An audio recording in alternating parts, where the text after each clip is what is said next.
Ever find yourself scrolling online and bam, there's another guru promising, the world on a plate, quick riches, easy life. Oh, absolutely. It's everywhere.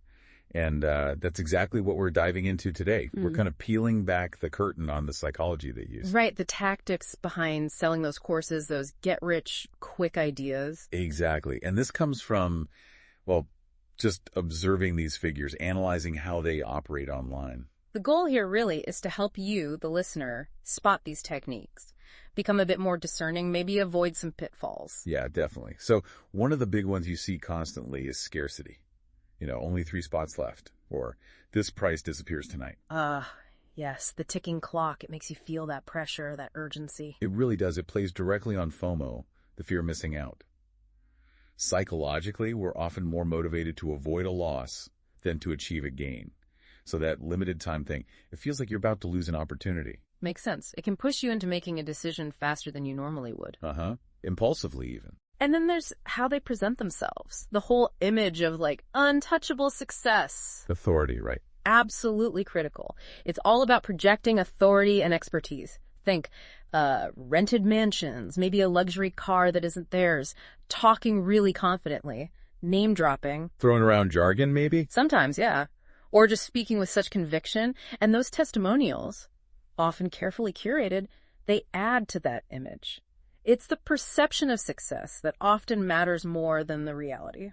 It taps into that halo effect, doesn't it? If they look successful, we just assume they know what they're talking about. Precisely. Looking the part builds a kind of instant, often unearned trust. Which leads nicely into the next point. Social proof, showing off huge numbers of students or followers. Yes, stacks of positive comments, tons of likes, maybe slick videos showing happy customers. Humans are wired to follow the crowd. If it looks like everyone else is buying in and succeeding, then it must be good, right? It lowers your guard, makes it feel safer to jump in. It definitely creates that impression. The sheer appearance of popularity is incredibly persuasive, even if those numbers or comments are, shall we say, managed. Okay, so scarcity, authority, social proof. What else? They also seem really good at hitting a nerve, focusing on the downsides of normal life. Oh, for sure. Identifying and hammering on pain points. Things like hating your 9-to-5, being in debt, wanting to travel, dreaming of remote work. Very common frustration. They really dig into that dissatisfaction. They do.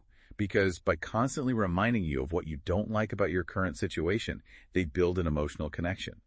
And then, conveniently, their course is positioned as the only solution, the escape route. It makes their offer seem like the answer to all your problems. Exactly. It resonates deeply because it speaks to those genuine desires and frustrations. But here's something kind of crucial we noticed. For some of these gurus, the main way they make money isn't actually doing the thing they teach. That's the kicker, isn't it? Their primary business often becomes selling the idea of success, monetizing the attention, selling the course, the coaching, the community. So the product isn't drop shipping or crypto trading or whatever it is. The product is the course about it. Pretty much. They're selling the dream, packaged up as an educational product. Yeah. The actual method they teach might not even be their main income source anymore if it ever was. And, well, that's where it gets dangerous for people buying in. Definitely. The consequences can be rough. People sink savings, take out loans, invest time and hope, and often end up with very little to show for it, financially speaking. Beyond the financial loss, it just makes people cynical, doesn't it? Yeah, it really damages trust.